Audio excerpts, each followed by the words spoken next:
Good morning everyone. आज हम class third English की बुक से यूनिट 4 से एक चैप्टर है अ लिटिल फिश स्टोरी, इसकी स्टडी करेंगे। आइए स्टार्ट करते हैं। There are a great many million fish in the sea. समुद्र में बहुत सारी लाखों मछलियाँ होती हैं, but this story is about just one of them. लेकिन ये जो स्टोरी है बस एक की है उनमें से, and a very small one at that, और ये बहुत छोटी सी है मछली। Now this little fish had everything in the sea to make him contented. इस छोटी सी मछली के पास वो सब कुछ है समुद्र में जो इसके लिए ज़रूरी है, but he was not happy. लेकिन ये फिर भी खुश नहीं है। You will laugh when I tell you why he was not. और आप हंसोगे जब मैं आपको ये बताऊंगा कि वो खुश क्यों नहीं है। ही वॉज अनहैप्पी, वह खुश नहीं है, because he was so very small, क्योंकि वह बहुत छोटा है जो मछली है। It is very hard to be such a little mite of a fish, he would say over and over again. वह बार बार एक ही बात बोलता है कि यह बहुत मुश्किल होता है एक छोटी मछली होना। मतलब बार बार रिपीट करता है इस बात को कि बहुत अच्छा नहीं होता, बहुत मुश्किल होता है एक छोटी सी मछली होना। If I were only larger, how much happier I could be. वो कहता है कि अगर मैं केवल बस बड़ा होता तो मैं कितना खुश होता। And he sad it so many times that I think he believed it. और उसने ये बात को इतनी बार रिपीट कर दिया कि मुझे भी लगने लगा कि हाँ वो सही कह रहा है। One day he was swimming along with the rest of his school and thinking no doubt how much more the larger of fish had to be thankful for than he।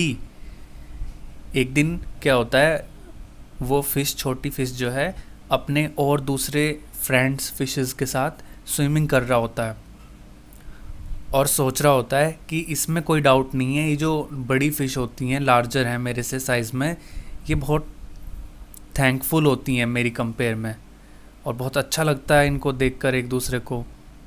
When suddenly with no warning, और तभी अचानक क्या होता है बिना किसी warning के, they found themselves in the meshes of a great net, और वो एक बहुत बड़े नेट में फंस जाते हैं बिना किसी वार्निंग के, अपने आप को एक नेट के अंदर फंसा हुआ पाते हैं।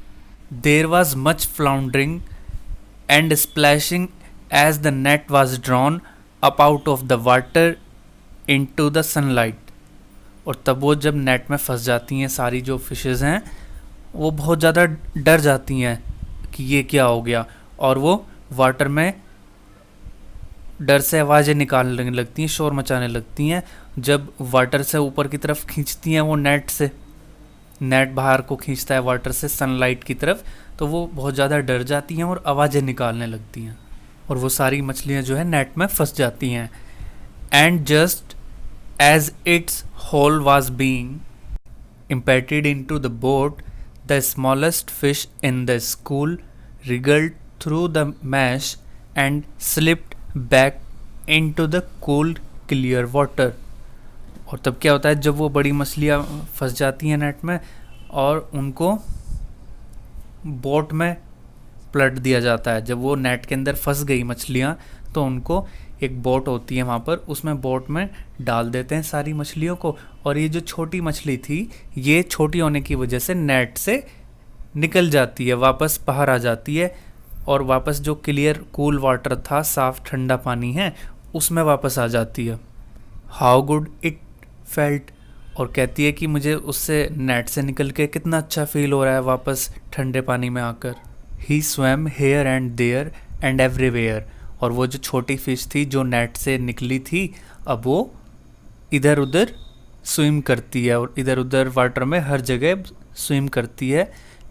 And some of the fish who knew him well all the rest of his life, और जो दूसरी फिशेस हैं जो अब जानती हैं कि अब उसका जीवन, उसकी लाइफ कितनी अच्छी हो गई है, वो कहती हैं said that they never again heard him say that he wish to be anything but a little fish. और वो सब कहती हैं कि हम भी काश लिटिल फिश होते. वो अब उनकी कोई विश नहीं है और ना ही उन्होंने अब उसको ये कहते हुए सुना कि मैं छोटी फिश क्यों हूँ, और वो उसको हैप्पी देखकर सब एक लिटिल फिश होने की विश रखती हैं.